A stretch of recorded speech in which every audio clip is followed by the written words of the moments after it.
നമുക്ക് എപ്പോഴെങ്കിലും നമ്മളെക്കാൾ സമ്പത്തോ സൗകര്യങ്ങളോ കൂടുതലുള്ള ആളുകൾ, അതുപോലെ അനുഗ്രഹങ്ങൾ കൂടുതലുള്ള ആളുകൾ അവരെ കാണുമ്പോൾ ഏതെങ്കിലും തരത്തിലുള്ള അസൂയയോ മറ്റു പ്രയാസമോ തോന്നുന്നുണ്ടെങ്കിൽ പരിശുദ്ധ ഖുർആനിലെ അള്ളാഹുവിൻ്റെ വചനങ്ങൾ ഓർക്കുക. നഹ്നു ഖസംനാ ബൈനഹും മഈശതഹും ഫിൽ ഹയാത്തി ദുനിയ.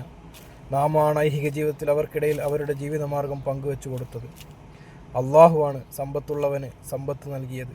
സമ്പത്തില്ലാത്തവനെ ആ ഒരു അവസ്ഥയിൽ അവനക്ക് ജീവിതം നൽകിയതും അള്ളാഹുവാണ്. അതുകൊണ്ട് തന്നെ സമ്പത്തുള്ള ഒരാളെ കാണുമ്പോൾ ഒരിക്കലും തന്നെ അതില്ലാത്തവന് മനപ്രയാസം ഉണ്ടാവേണ്ടതില്ല, അസൂയ തോന്നേണ്ടതില്ല. കാരണം അങ്ങനെ അവന് തോന്നുകയാണെങ്കിൽ ഒരിക്കലും തന്നെ അവൻ അള്ളാഹുവിൻ്റെ ആ ഒരു തീരുമാനത്തിൽ തൃപ്തിയില്ലാത്തവനായി മാറും. അതുകൊണ്ട് തന്നെ സമ്പത്തുള്ളവനെ കാണുമ്പോൾ നമുക്കൊരിക്കലും വിഷമം വരേണ്ടതില്ല. സമ്പത്തില്ലാത്തൊരാൾ അതില്ലാത്തതിൻ്റെ പേരിലും പ്രയാസപ്പെടേണ്ടതില്ല. കാരണം അവനും ആ ജീവിതം തിരഞ്ഞെടുത്തു കൊടുത്തത് അള്ളാഹുവാണ്. എല്ലാവർക്കും എല്ലാ അനുഗ്രഹങ്ങളും നൽകുന്നത് അള്ളാഹുവാണ്. അതുകൊണ്ട് തന്നെ ആ റബ്ബിൻ്റെ എല്ലാ അനുഗ്രഹങ്ങളിലും അവൻ്റെ തീരുമാനങ്ങളിലും തൃപ്തിപ്പെട്ട് ജീവിക്കാൻ അള്ളാഹു നമുക്ക് തൗഫീഖ് നൽകട്ടെ. ആമീൻ.